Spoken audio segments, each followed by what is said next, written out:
छठा स्कंध। अधर्मी अजामिल ब्राह्मण का मुक्त होना, देवताओं व दैत्यों की उत्पत्ति। लिखो बड़ाई नाम की, जाको वार न पार, जिह सुमिरे से होते हैं कोटिन जो निस्तार। पहला अध्याय, अजामिल ब्राह्मण की कथा।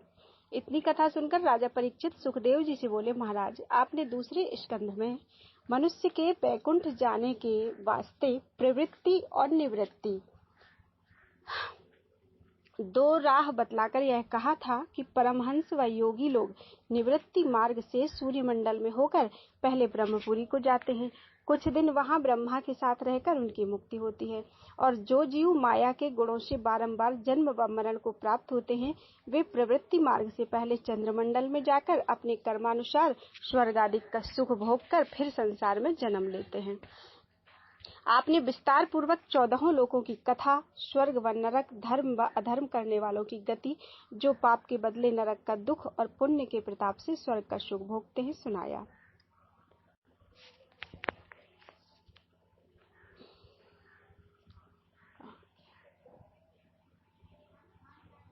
और राजा स्वयंभु, मनु, प्रियव्रत, उत्तानपाद, देवहूति, ध्रुव आदि और उनकी संतान का सब वृत्तांत तथा 7 द्वीपों, 9 खंडों, 7 समुद्रों का हाल, पृथ्वी का विस्तार, भूमंडल आदि का वर्णन किया। अब मैं ऐसा कर्म सुनना चाहता हूँ कि जिस धर्म के करने से पापी व अधर्मी लोग भी पवित्र होकर स्वर्ग का सुख पावे। सो आप दया करके बतलाइए, जिसमें कोई मनुष्य नरक में न जावे। यह वचन सुनकर सुखदेव जी बोले, हे राजा, लोग मनसा वाचा कर्मणा से जानबूझकर पाप करेंगे, उन्हें उस अधर्म के बदले नरक अवश्य भोगना पड़ेगा। इस वास्ते मनुष्य को चाहिए कि मनुष्य तन पाकर हर्षायित अपनी मुक्ति का उपाय करता रहे। जो कोई इस तन में इसका सोच नहीं करता, वह अपना जन्म अकार्थ खोकर पीछे बहुत पछताता है। मनुष्य से कोई पाप छोटा या बड़ा किसी प्रकार का हो जावे तो उसका प्रायश्चित थोड़ा या बहुत शास्त्रानुसार कर डाले। जिस तरह रोग बिना औषधि खाए नहीं जाता, उसी तरह पाप भी बिना प्रायश्चित किए नहीं छूटता। यह बात सुनकर परीक्षित ने विनय किया, महाराज, जानबूझकर पाप करने वाला जो एक बेर प्रायश्चित करने से शुद्ध होकर फिर अधर्म करेगा, तो उसका उद्धार प्रायश्चित करने से किस तरह हो सकता है। यह वचन सुनकर सुखदेव जी बोले, हे राजा, पाप व पुण्य दोनों एक एक कर्म हैं। शुभ कर्म करने से पाप छूटता है और फिर अधर्म ना करे। जिस तरह रोग छूटने के वास्ते औषधि खाकर संयम नहीं करता या थोड़े दिन बराबर संयम करके फिर खट्टा मीठा खाने लगता है, तो उसका रोग और अधिक हो जाता है। जिस तरह हाथी नहाने के उपरांत फिर धूल उठाकर अपने मस्तक पर डाल लेवे, तो उसके स्नान करने से क्या गुण होगा। जैसा उद्धार ज्ञान प्राप्त होने से होता है, वैसा शुभ कर्म करने से जल्दी पाप नहीं छूटता, पर संयम करने वाले का रोग नहीं बढ़ता। इसलिए शुभ कर्म करना उत्तम है। कुछ दिन बीते उसका कल्याण हो जाता है। इसके सिवा पापों का नाश करने के वास्ते ब्रह्मचर्य व व्रत रखकर सुधर्म व तप करना, इंद्रियों को अपने वश रखना, मन को संसारी माया मोह से विरक्त रखकर सच बोलना, मनसा वाचा कर्मणा किसी का बुरा ना चाहना, पर उपकार करना और किसी जीव को दुख न देना चाहिए। ये सब उपाय करने से भी पाप कट जाते हैं। पर जैसा परमेश्वर के चरणों में भक्ति व प्रीति रखने, उनका नाम जपने और कीर्तन सुनने से अनेक जन्म के पाप छूटकर मनुष्य तुरंत मुक्ति पाता है, वैसा तप आदि करने से शुद्ध नहीं होता। जिस तरह प्रातः काल कोहरे का अंधेरा सूर्य देवता के प्रकाश से नष्ट हो जाता है, उसी तरह वासुदेव कृष्ण जी का नाम लेने से अनेक जन्म के बड़े बड़े पाप न मालूम कहाँ भाग जाते हैं। जैसे पृथ्वी पर वृक्ष और फल आदि उपजते हैं, वैसे ही मनुष्य परमेश्वर का भजन व भक्ति करने से मनवांछित फल पाता है। इसलिए मनुष्य को संसार में परमेश्वर की प्रीति उत्पन्न होने के वास्ते साधु व महात्मा का सत्संग व सेवा करने के सिवा दूसरा मार्ग अच्छा नहीं होता। उनकी संगति व टहल करने से बहुत शीघ्र मनुष्य का मन संसार से विरक्त होकर मुक्ति पाता है। जो लोग परमेश्वर से विमुख हैं, वह प्रायश्चित करने से भी किसी तरह शुद्ध नहीं होते। जिस तरह मदिरा का घड़ा गंगा जल के धोने से पवित्र नहीं हो सकता। जिसने एक बेर भी अपना चित्त श्री कृष्ण जी के चरणों में लगाया वह स्वप्न में भी यमराज व यमदूतों को नहीं देखता। वह सब प्रायश्चित कर चुका। सो हम एक कथा नारायण के नाम का महात्म्य, जिसमें विष्णु भगवान व यमदूतों का संवाद है, कहते हैं, सुनो। पिछले युग में अजामिल नाम का एक ब्राह्मण कन्नौज में रहता था। उसने एक दासी से प्रीति की थी। चोरी, ठगी और जुआ उसका उद्यम था। उस दासी से उसके 10 बेटे उत्पन्न हुए। उसने अपने छोटे पुत्र का नाम नारायण रखा। उस पुत्र से उसको बड़ा प्रेम था, इसलिए खाते पीते, उठते बैठते, चलते फिरते उसकी याद मन में रखता था। जब इसी तरह 88 वर्ष की अवस्था बीत गई और उसके मरने का समय आया, तब 3 यमदूत भयानक रूप, मुग्दर व फांसी लिए हुए उसको लेने के वास्ते आए और गले में फांसी डालकर खींचने लगे। तब अजामिल ने उनका भयानक रूप देखते ही घबराकर, जैसे नारायण नामक अपने पुत्र को चिल्लाकर पुकारा, वैसे ही अंत समय नारायण नाम लेने के प्रताप से विष्णु भगवान की आज्ञा अनुसार 4 दूत श्याम रंग लिए हुए उनके पास पहुंचकर यमदूतों से बोले, तुम हमारे सामने इसको दुख देकर धर्मराज के यहाँ नहीं ले जा सकते। यह बात सुनकर यमदूतों ने कहा, सुनो मित्र, इस ब्राह्मण ने बहुत पाप किए हैं। पापों का दंड धर्मराज सदा देते हैं, इसलिए हम उनकी आज्ञा अनुसार इसे नरक में ले जाने के लिए आए हैं। तुम्हें नारायण जी के दूत होकर ऐसे अधर्मी के पास आना और हमको ले जाने से मना करना उचित नहीं है। यह वचन सुनकर विष्णु जी के दूत बोले, तुम लोग धर्मराज के दूत होने पर भी यह नहीं जानते कि किस मनुष्य को सुख देना चाहिए और कौन मनुष्य दुख देने योग्य है। इसलिए धर्म व अधर्म का रूप हमें बतलाओ। किस पाप करने वाले को दंड देना चाहिए और कौन कर्म करने से मनुष्य सुख देने योग्य होता है। यमदूत बोले, वेद व शास्त्र में जो शुभ कर्म लिखा है उसे धर्म और जो अशुभ लिखा है उसको अधर्म समझना चाहिए। वेद व शास्त्र का वचन नारायण जी की आज्ञा अनुसार है। पाप व पुण्य करने के साक्षी सूर्य, चंद्रमा, अग्नि, दिन, रात्रि, दिशा और वायु आदि देवता हैं।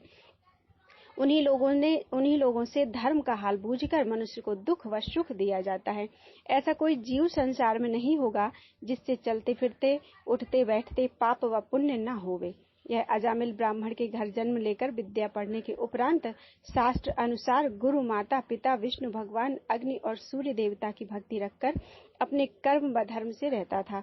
एक दिन पिता की आज्ञा अनुसार जंगल से लकड़ी, पत्ता और पुष्पादिक तोड़कर लिए चला आता था।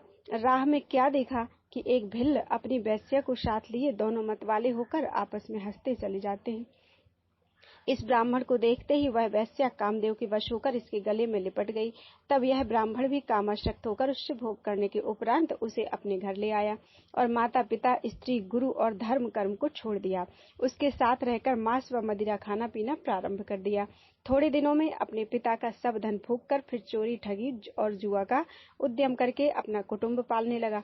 इस वास्ते हम ऐसे महापापी को यमराज के यहाँ से लेने आए हैं, जिसमें यह अपने कुकर्मों का वहां दंड पाकर शुद्ध हो जावे। बोलो वृंदावन बिहारी लाल की जय। दूसरा अध्याय, विष्णु के दूतों का परमेश्वर के नाम की महिमा वर्णन करना।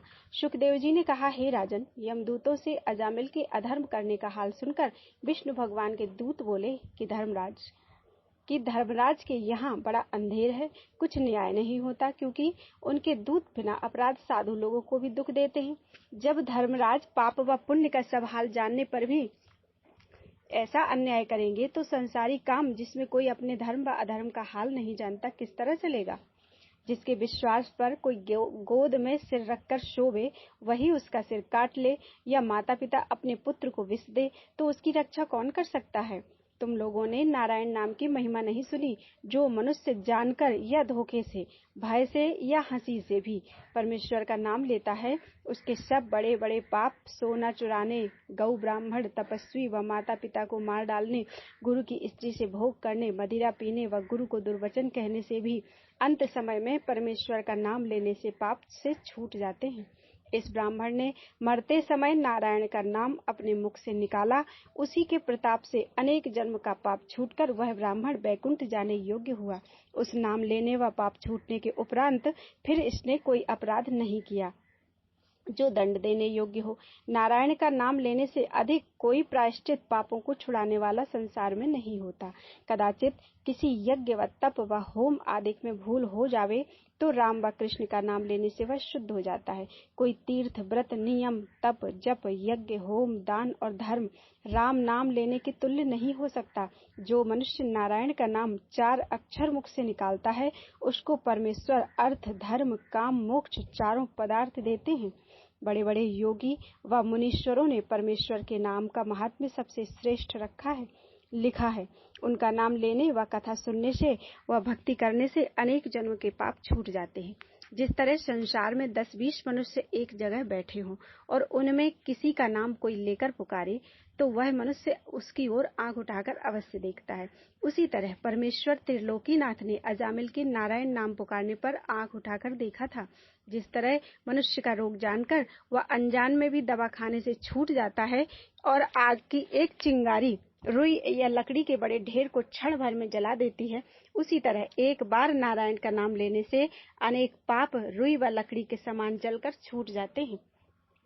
परमेश्वर ने वेद में ऐसा कहा है कि जो कोई मेरा नाम लेवे उसे मैं कृतार्थ कर देता हूँ। जिस तरह वन में व्याघ्र की बोली सुनकर हिरण भाग जाते हैं, उसी तरह राम नाम मुख से निकलते ही पाप मारे डर के शरीर से निकलकर भाग जाते हैं।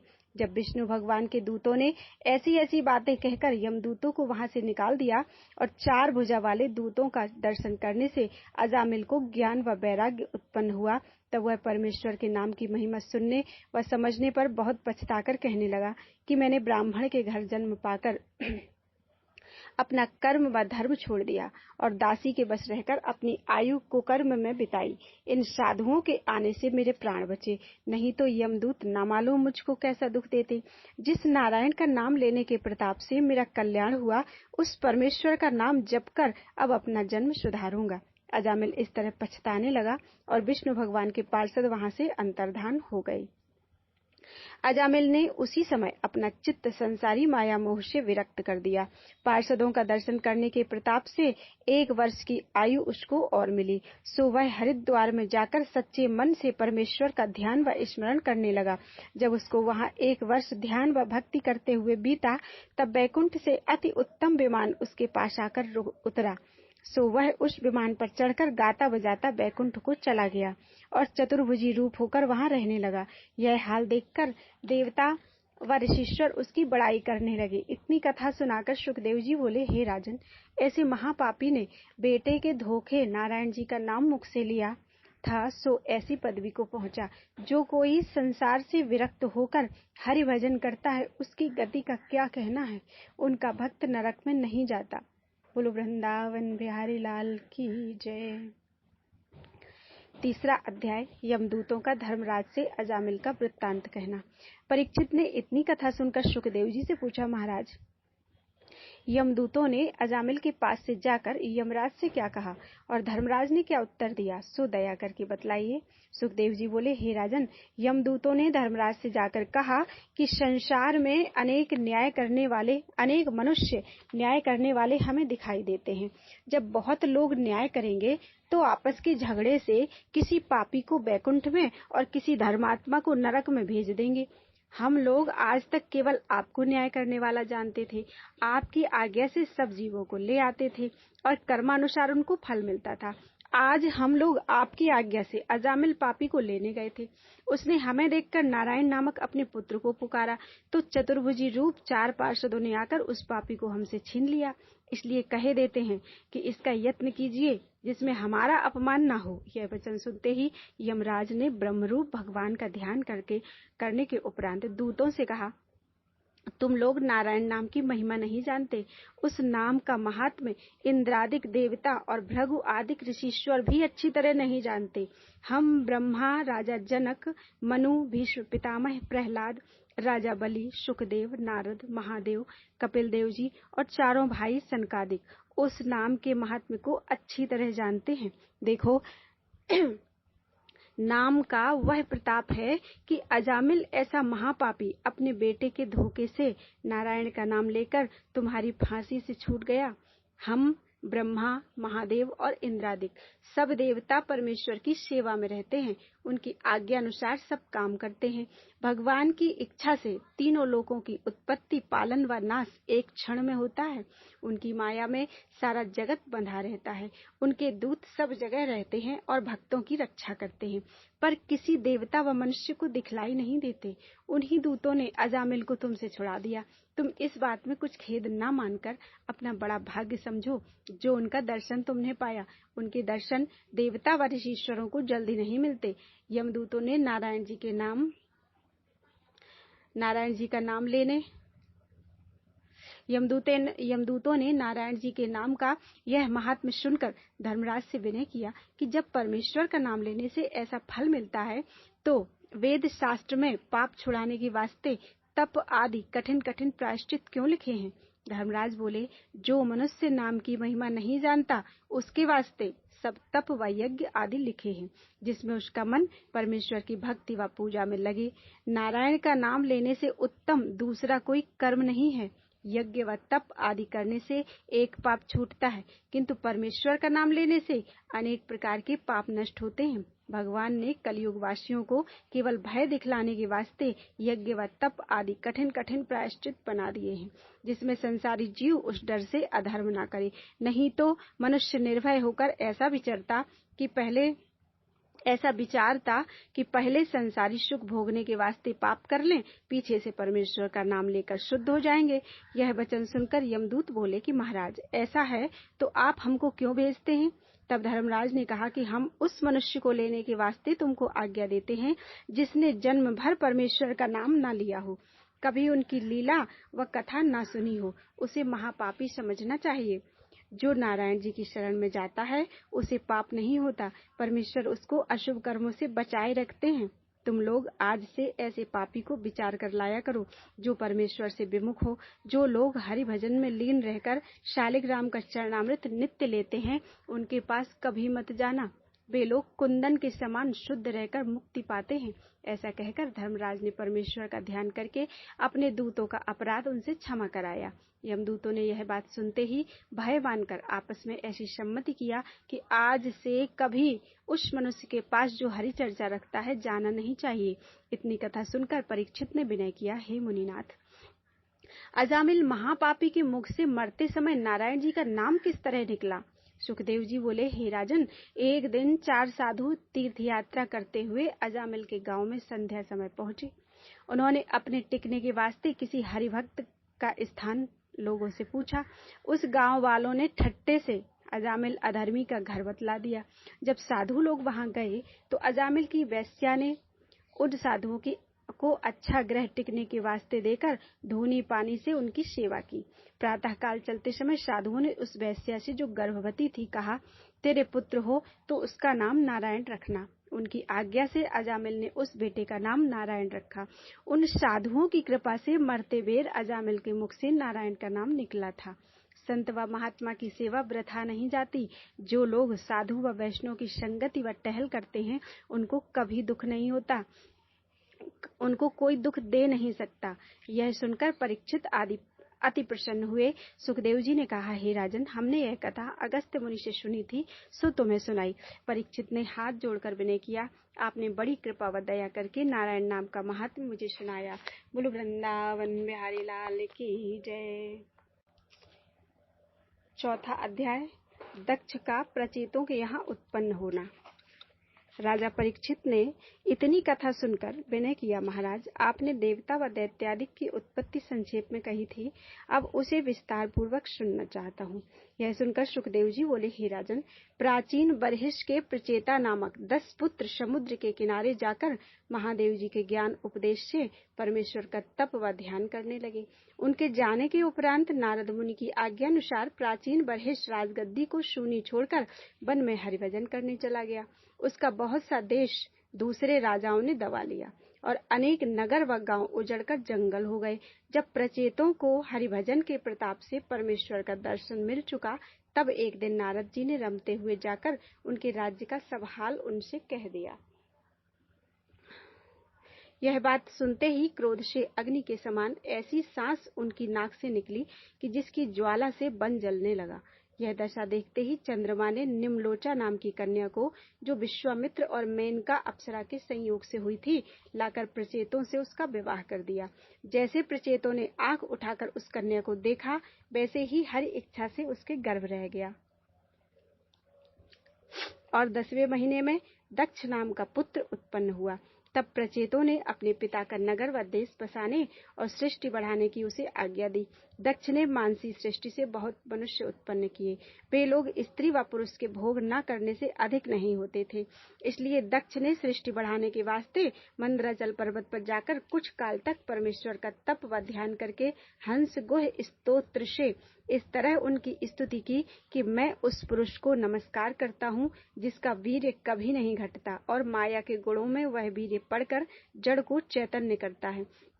इस जीवात्मा से जो स्नेह रखता और सब इंद्रियों का हाल जानता है, इंद्रियां उसका भेद नहीं जान सकती। मैं उस परब्रह्म परमेश्वर को दंडवत करता हूँ जिसकी कृपा से शरीर, प्राण, मन और बुद्धि सब अपना अपना कर्म करते हैं। ज्ञानी लोग जिनके चरणों का ध्यान आठों पहर हृदय में रखकर उन्हें प्रणाम करते हैं, मैं उस अविनाशी पुरुष का चरण धरता हूँ। यह जगत जिससे उत्पन्न हुआ, जिसका रूप है, जिसके आश्रय पर रहता है और जो इस संसार से पृथक रहकर अपनी माया का उसमें प्रवेश रखता है, मैं उस ईश्वर को दंडवत करता हूँ। जब दक्ष ने ऐसी स्तुति करके नारायण जी को प्रसन्न किया, तब वह सांवली सूरत गरुड़ पर बैठकर चतुर्भुजी मूर्ति, शंख, चक्र, गदा, पद्म लिए, तापहारणी चितवन, तेजवान पीतांबर धारण किए, किरीट, कुंडल, मुकुट साजे, वैजंती माला व वनमाला विराजे, कौस्तुभ मणि पहने नारद जी आदि भक्तों और 16 पार्षदों को संग लिए मंद मंद मुस्कुराते हुए दक्ष के सामने प्रकट हुए। ऐसा सुंदर रूप देखते ही जब दक्ष ने अति हुलास से उनको साष्टांग दंडवत किया, तब भगवान जी उसे अपना भक्त जानकर बोले, हे प्रचेता के पुत्र, तू अपनी तपस्या से सिद्ध हुआ और हम तेरी स्तुति करने से बहुत प्रसन्न हुए। ब्रह्मा व महादेव आदि जो मेरे भक्त हैं, उनको मैं अपना मित्र जानता हूँ। तप मेरा हृदय, यज्ञ मेरा शरीर, धर्म मेरी आत्मा और देवता मेरे प्राण हैं। इस जगत का उत्पन्न करने वाला मैं हूँ। ब्रह्मा ने भी तप के ही प्रताप से सृष्टि की रचना की है। तुम भी पंचजन्य प्रजापति की कन्या असिक्ति से विवाह करने के उपरांत मैथुन करके संसार उत्पन्न करो। मानसी सृष्टि से उत्पन्न हुए मनुष्य विरक्त होकर तप करने चले जाते हैं। उनको किसी से प्रीति नहीं रहती। स्त्री पुरुष के भोग करने से मोहिनी सृष्टि बहुत उत्पन्न होकर संसारी माया में इस तरह लिपटे रहेंगे जिस तरह गुण में चींटे लिपटे रहते हैं। आज से जब सब जीव मैथुन करने से जगत में उत्पन्न होंगे और अपने अपने कर्मों का फल भोग करेंगे। ऐसे कहकर नारायण जी अंतर्धान हो गए और दक्ष उस कन्या से विवाह करके घर में आकर राज्य काज करने लगा। बोलो वृंदावन बिहारी लाल की जय।